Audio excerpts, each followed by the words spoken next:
Well, we're actually going to be doing some rose pruning today and some odd little jobs. I have autumn ferns that can be cut off now that were beautiful through the winter, and now we need to cut them back. But look at this. Look, this is my larkspur. I don't know if we can get a shot in there. Oh my goodness. Look We at all can get a that. shot in there. Yeah, there's a lot of action in the larkspur. Here's the liatris. You can see in here some green life going on with the liatris. There we go. You got it. Yeah. Yeah, the other larkspur looks just like the other one, life, which makes me happy. never. I love their blooms. I'm No. loving their blooms, and I like the way to do this. Now, this is the, oh, there is one, the ruffled columbine from Crane. And way back in, I don't know if you'll be able to see it, but there's one little green. Maybe. Yeah, there is one little green leaf, and there's hope for more. All right, that's, winter sowing is fun because you just stop and go. The other thing we're going to do is I got this bench all painted up. I meant to bring it in through the winter, and winter happened on Thanksgiving Day. I had all my family here, and it started snowing, got cold, and if you've been watching, you know that, my gosh, it has been snowy since that day. We had almost 3 feet of snow, and it actually was snowing on Monday this week. I was cleaning my back porch off, getting it nice for spring. We had rain, sleet, snow, then back to rain, wind, and then we had tornadic winds that same day that tore out a brick wall downtown, blew it apart. But anyhow, today, let's get down in the garden. Let's get going. I'm so glad I got this cleaned up. We'll set it right down here. Just like that. Perfect. Great. I'm set. So the rose we're going to prune today is the Zephyrin Druin rose, and it's absolutely beautiful.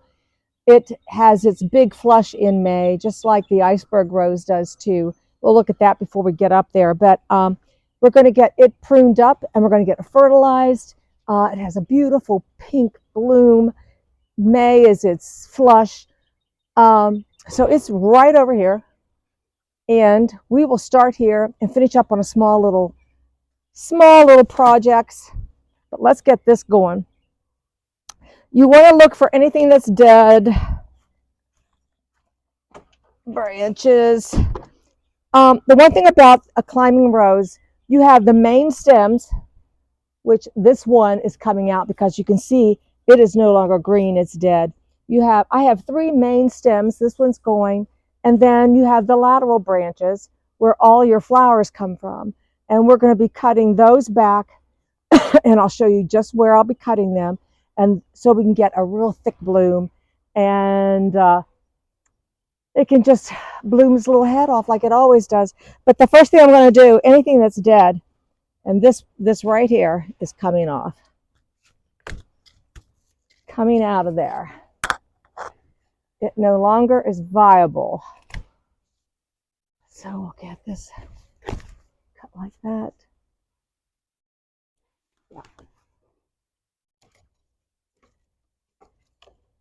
Oh. And of course, Watch your eyes. yeah, I am. That's going there. This is coming out.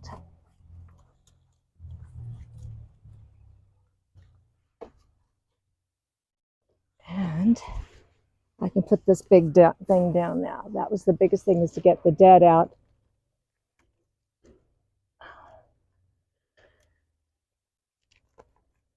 Of course.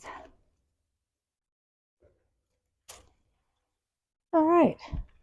The next thing I like to do with my hand pruners, anything that comes straight at me to my face, I'm going to cut this away so I can get in here and clean back these branches. When you get ready to cut your buds, you want to make certain that whatever bud you cut to, you can see a bud here that's going in towards the fence and one coming out. So one wants to pick a bud that's coming out from the fence so that... Show that again. Okay, I'll You got show that another again. example? I sure do. Let's do something that's easy right here. Let me get this untangled first, Reg.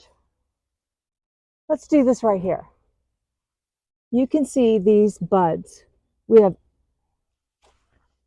an out-facing bud there. We have a down-facing and an inward-facing. So if you want these blooms to bloom out-facing, you want to make your cut on a bud above where it's out-facing. And this bud will bloom coming outwards. So you want to be looking at those things when you're trimming back your roses.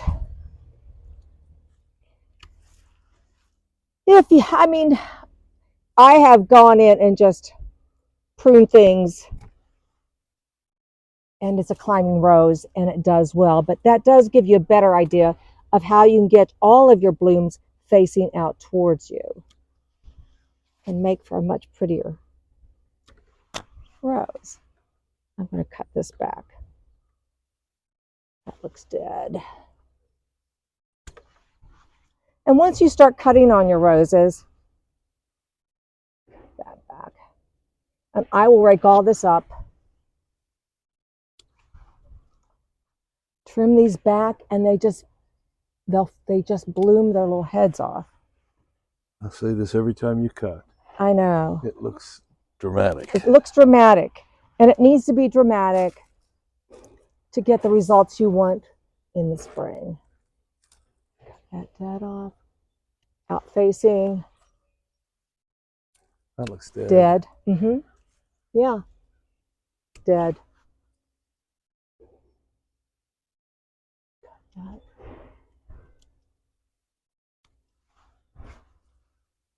And I find that the more you cut on your roses, the better they can be.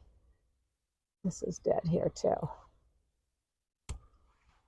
Okay, so I will continue on that and go to the complete. You can see how much we've already taken care of this.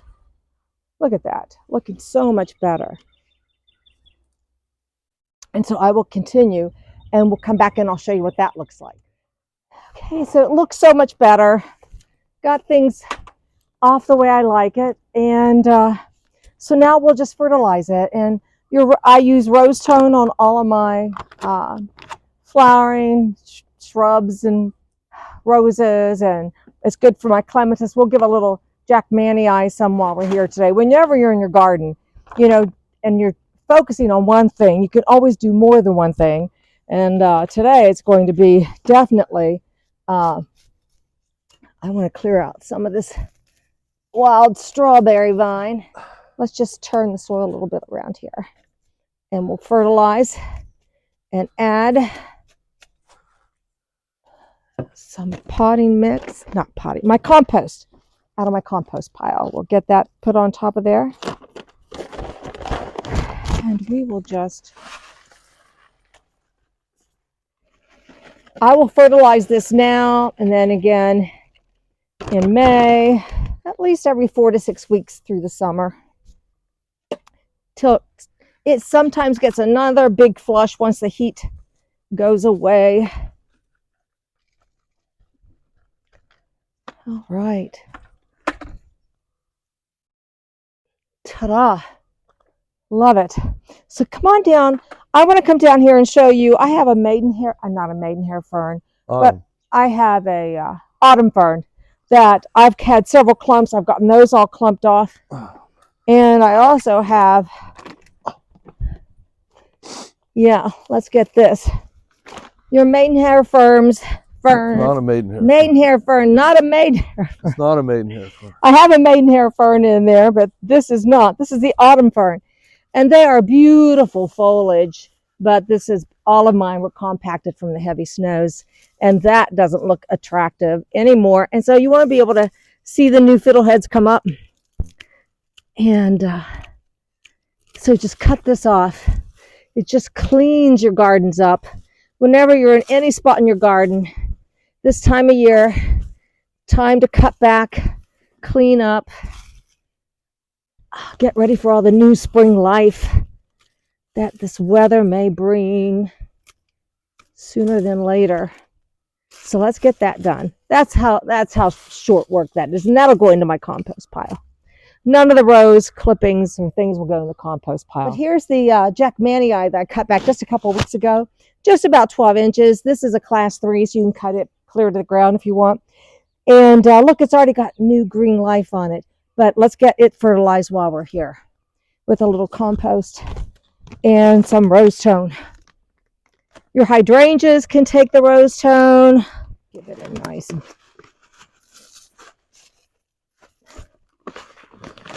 And I'll cover that up with some new compost. And it's going to be ready to go and bloom. I love it. It's beautiful purple.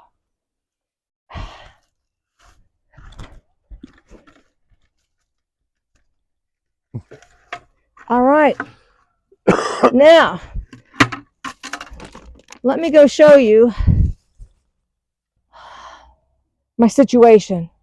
And I might make that decision today. Reg, I need your opinion. I think the decision's already been made. I know. So this is my iceberg rose, and my I tell you, the garlic looks great, but this iceberg rose is no more than 4 years old, and it doesn't look like it has any kind of energy left in it. Whether it was our cold winter spot here. It's not about it. It's about being dead. It's about being dead, Reg. The only thing, and Reg would notice this, the only green growth is maybe 12 inches off of this branch down here. And I don't know if it's worth even saving it, or do I just tear into it, cut it off, be done with it, and make a new decision on what goes here. I love anything vining, and I just watched a beautiful video. Well, where was I? Laura was showing all of their gorgeous clematises out in Oregon, but I don't have a trip there anytime soon. Anyhow, so what I think I will do is, I think just take the Band-Aid off today.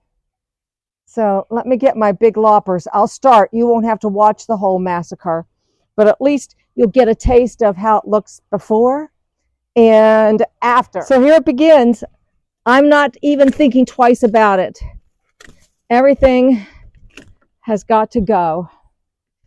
And I don't think I'm going to live with regret one bit.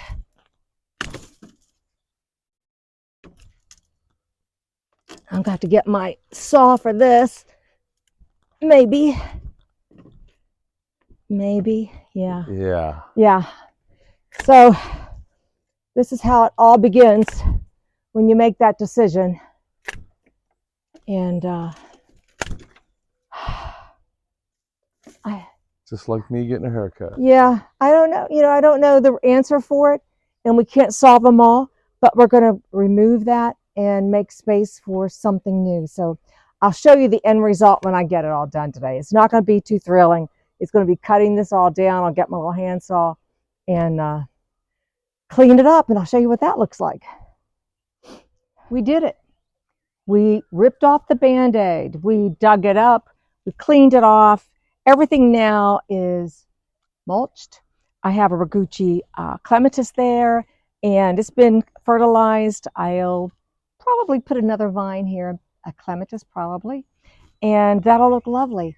Don't ever hesitate. I ended up with a saw and some clippers and things to get this little stump out, but she's out and she's no good to me anymore.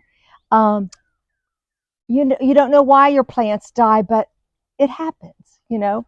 I don't feel like I killed it. I don't have really remorse, except that I loved last year and it was going into the lilac tree. What else do you have coming up there? Oh, I have bubble bath alliums in here, right there. That's Ragucci coming up, and this is I can't think of what that was. Oh, I don't know. Oh, well. We'll see it when it comes up. Come on, let's leave you with how beautiful Zephyrin Druin looks. When you Look have your at Mozart. climbing, Look at that cat. I know that's his favorite spot to get dirty. But if you have a climbing rose, you want it to look like this, in kind of like a vase shape. You have your nice main canes. You've cleaned off all the Yeah, dead. one side going one way, one going the Yeah, other. and it loves going over the side. My neighbor, she just loves, Carol loves this rose as it creeps through that little window, which I like the designs you've always done through the little window. And she gets some of that pretty pink flower. So anyhow, it's been a great day for me. I hope you've had a great day. Spring is just a couple days away for us. I hope that you're out and having a great time and things are popping, you can see it you can feel it in the air. So thanks for watching, guys. We'll see you the next time. Bye.